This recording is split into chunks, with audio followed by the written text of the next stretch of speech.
Clarity by Dragonsen, Chapter 13 Change, Part 2. There was nothing unusual for the two companions in exile as they wordlessly ate their lunch by the river. This was routine for the time of day. Anyone who would point out its oddity wasn't there, and neither Ruby nor Naruto was talking. So, five maps fairly simple to wits inten forms. Nothing intelligible anyway. Naruto didn't even bother trying to correct the girl on her table manners, having become far too accustomed to it by then. While I realized the convenience of basic weapons are typically much more reliable, it helped that he was not fluent in translating her, but then again, there was probably no one who could consider that normal. Tearing away a gristly tendon from the meat he was gnawing on, Naruto chewed on it and then added, "Fewer moving parts, fewer things to go wrong." Maybe, Ruby swallowed, instantly becoming more intelligible, yet he still struggled to understand her. But variable weapons are so much cooler. There came the familiar phenomenon of her eyes filling with stars, another daily occurrence. With my crescent rose and semblance, I'm a scarlet speedster. I don't know what that means. The assassin in training gave his usual response. I know you don't, the huntress in training replied with much more ease than she had a few weeks ago. Maybe you should have one of your friends explain it to you. Friend? The faunus questioned as if unsure what she was talking about. Teammates, she corrected. Forgot I still got a lot of work to do with you. That seems like an insult. He treated it as such, forcing his forehead and eyebrows into a glare. It was about as difficult as tying a lead pipe into a bow. Don't worry about it.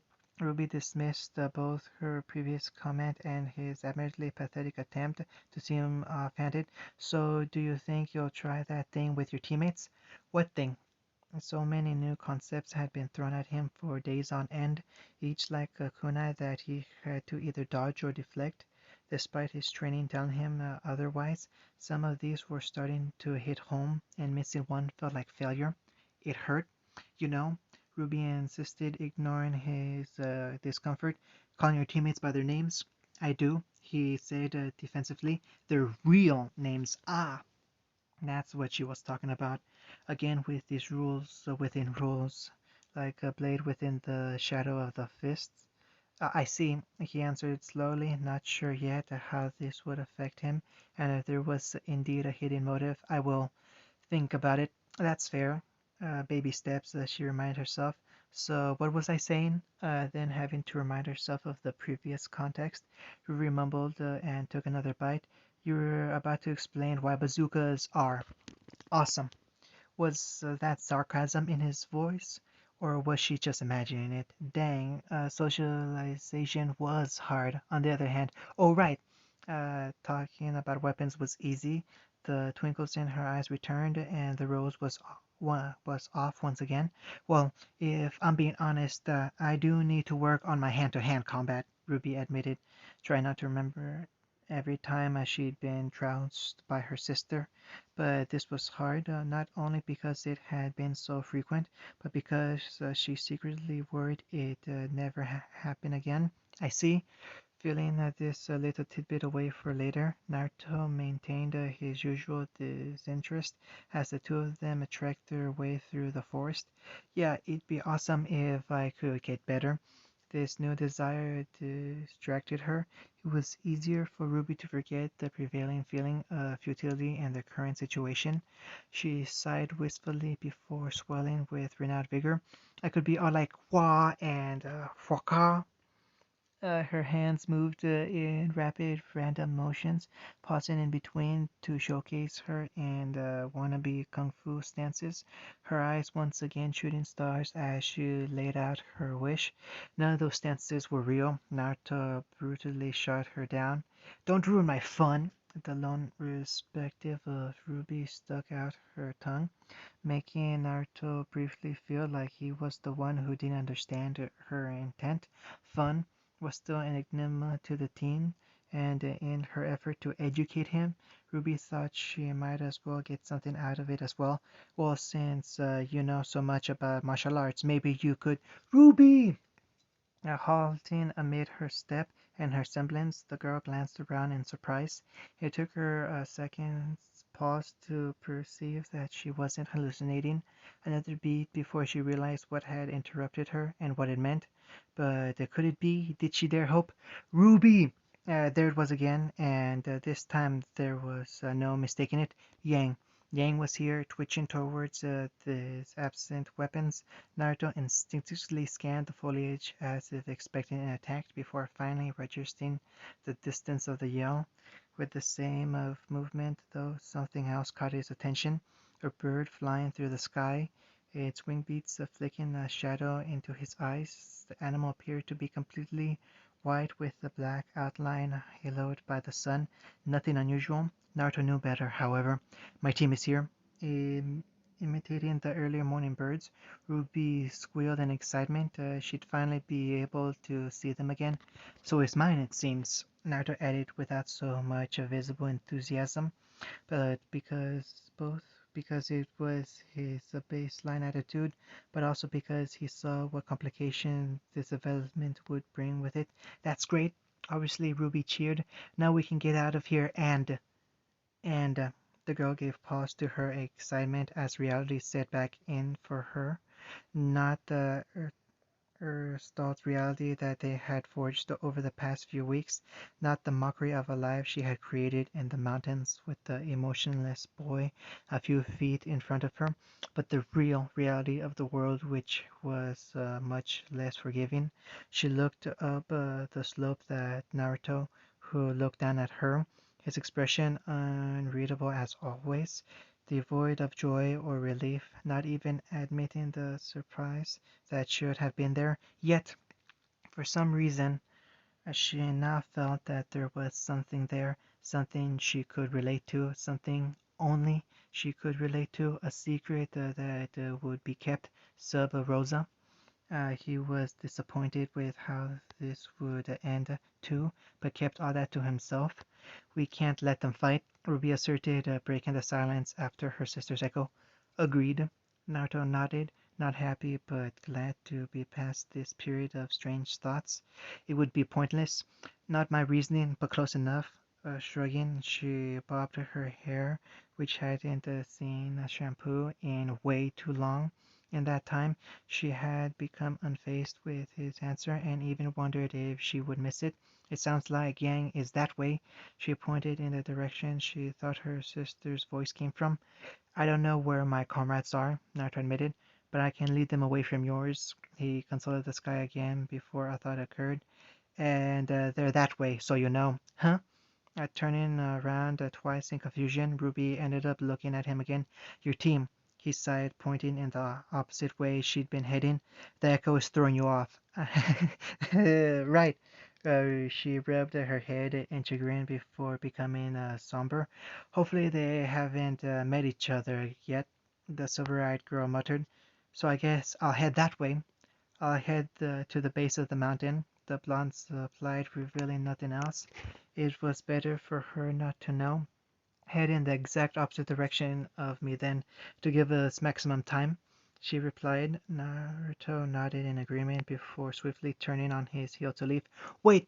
Remembering something, Ruby overlooked the fact that she could probably be heard by now and called out to him. The blonde gave pause, patiently waiting as she bounded over to him and held her hand out. Here, in her open palm, rested the carved sigil he had found for her, metal polished once again to a loving shine. Consider it my way of saying thank you for the last 2 weeks. The scythe wielder explained, helping me to survive and all that. To her relief, Naruto didn't outright snub her, but he wasn't responding at all, and she wasn't just staring to get nervous. She wasn't just starting to get nervous when he finally reached out with an unsure hand and clutched the metallic rose. They exchanged a touch along with the emblem, and he looked at the delicate thing in the middle of his calloused palm without a word. It was the best response Ruby would get, so she didn't really complain.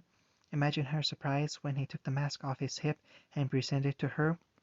Consider it as thanks. He'd experimented with the phrase, parading it for a long time before he wrapped his head around it, meaning it had been the meaning behind her fixing it, rather than the practicality of wearing a shoddy repaired mask. After a lot of thought, he concluded that it would be better to commission a new one when he finally returned, and that the memento would be meant more to her. And finally, finding that, after all was said and done, he didn't mind the way those words felt coming out of his mouth, for helping me survive as well. In the end, though, this felt like an excuse.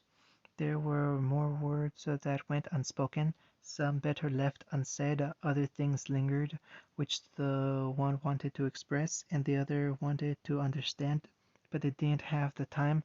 Perhaps one day. Then she reacted on instinct, reaching out and wrapping him in a hug that she held for a moment before letting go. It had been quick, but it was something that might not wait for one day. Still, she looked up at him with pink cheeks as she tried to find a way to explain her actions. What was that? He asked, perplexed not only at the move, but the fact that he hadn't hurt her for it. Why didn't his body react like he'd trained it to? In turn, she couldn't help the small chuckle that slipped her lips. Maybe I'll tell you next time, as she whispered with a smile. Then, without another word, she was gone.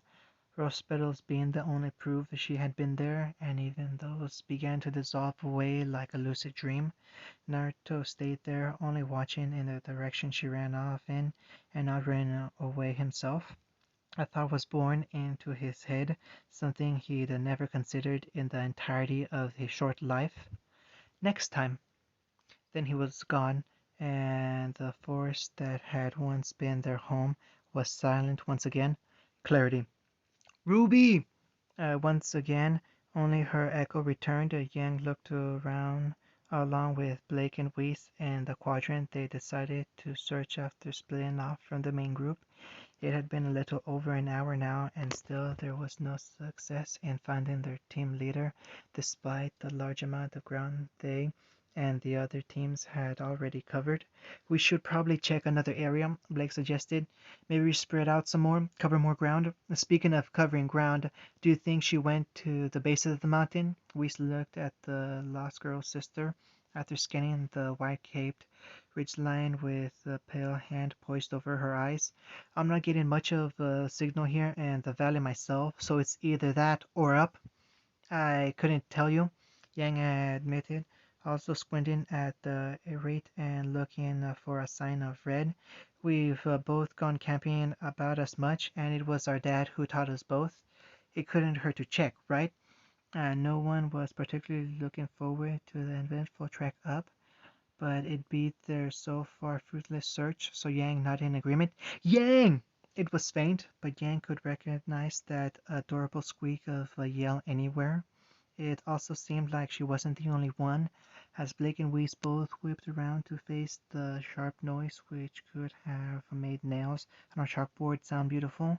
It was a beautiful sight, with the red comet barreling towards them at speeds lagging just behind her words, and as fast as she could.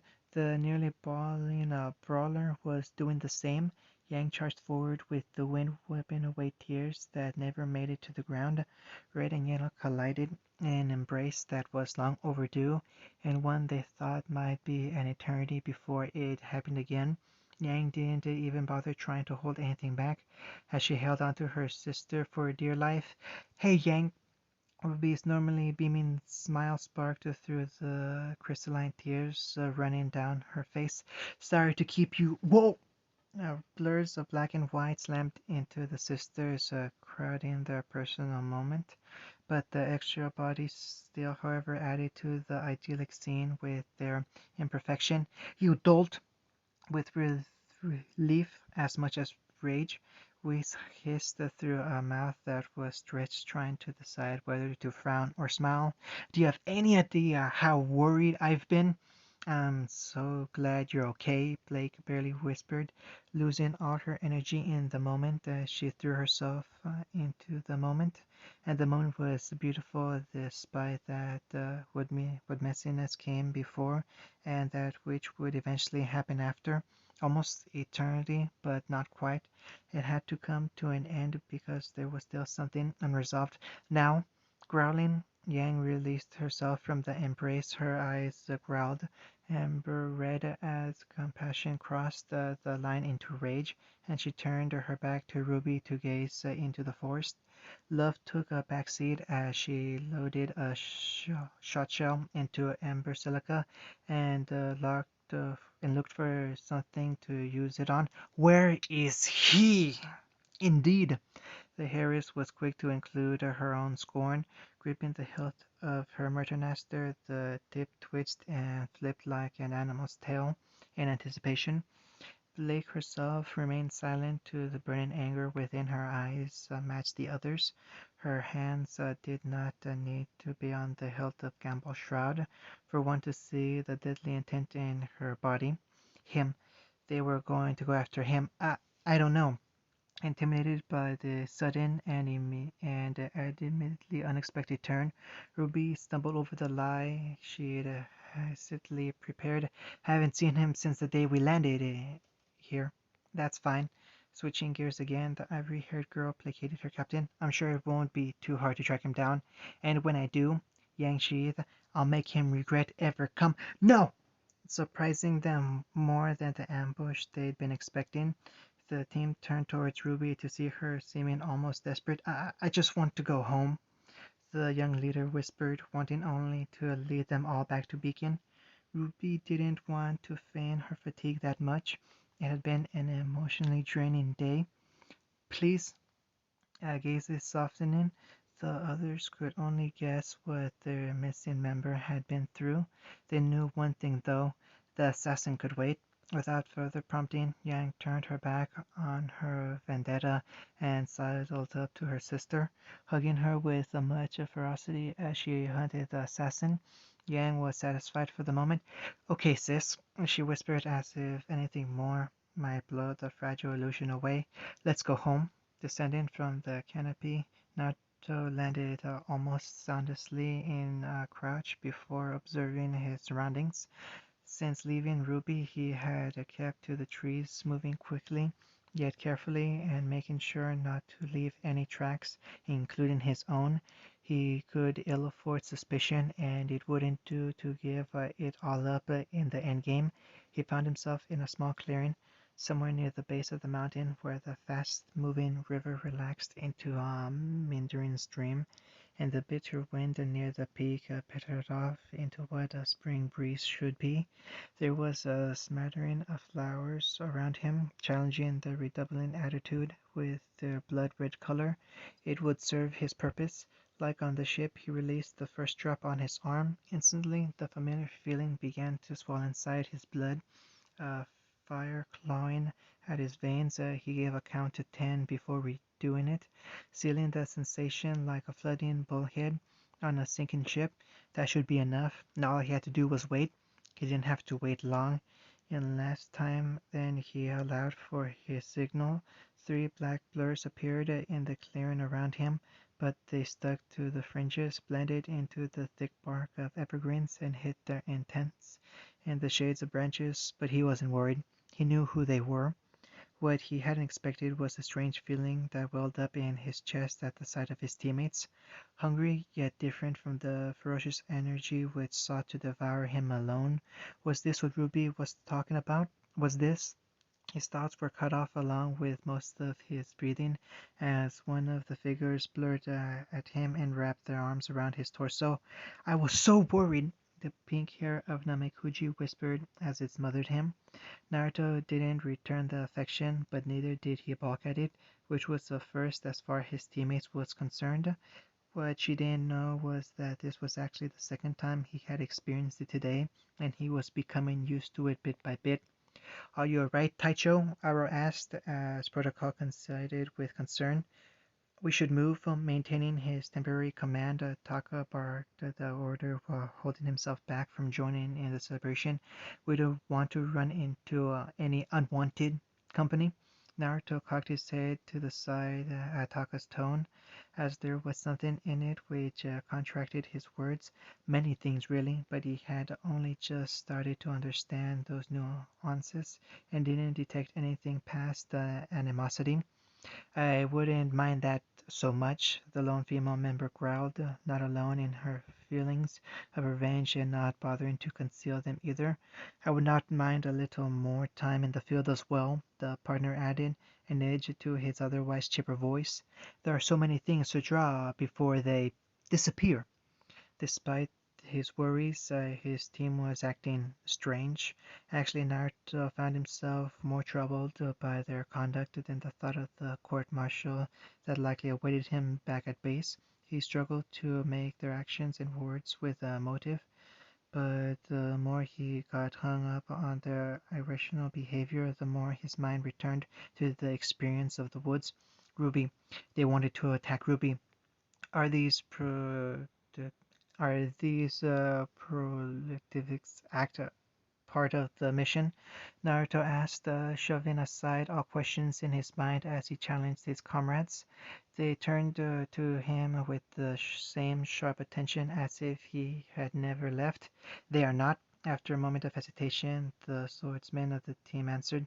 Then we will complete the mission and head back, the captain stated, reclaiming the authority he had never quite given up, even in his absence. Searching for the huntsmen would be pointless and time-consuming. Let us leave and take away the possibility of running into them. Listening at these rational arguments somehow felt like lying, but he again shelved these doubts until they were all out of danger. No, we go home. Visibly reluctant, Namekuji appeared ready to protest, but thought better of it. The others seemed to be in the same boat as well, but also held their tongue. At the very least, she had her captain back. At the very most, they had their emotionless and systematic, unchanging captain. Even if he didn't consider them friends, she would. Namekuji, said Captain was staring at her, his face as blank as the mask they wore, the one she now noticed he lacked. I am sorry for not placing more credence in your theory, Naruto apologized, impassive even as he struggled to intimidate his feelings. I am sorry for not having more trust in you. I shall do better in the future as a leader. Sakura couldn't help but blink at this sudden admission, though their masks continued to hide their expressions. Sasuke inside probably felt the same way, if their test posture was any indication. It's fine, she dismissed, even if she wasn't entirely sure of it herself. Thank you. Naruto nodded shallowly, concentrating his efforts on making his mouth mold the proper shapes for this next part. Sakura. The rosette went completely rigid. Did he just... Sasuke, the raven-haired teen, twitched, ready to defend his allies against an ambush from every side, but not knowing how to react to this. Sai. Sai's reaction was by far the tamest. A sly cock of the head when his name was called, but even he had an inkling towards the implications of what was happening. Thank you. If the Sakura wasn't floored before, she definitely was now. Their names. He had called them by their names. Let's move. And then the moment was gone, along with the team moments later as Naruto redonned the proverbial mask of captain. Sakura hesitated only a second, as if afraid to leave this magical place, and with it, the profound change in the captain, but she nodded in affirmation and took off with all the rest. Somehow she felt assured that all things were going to be different.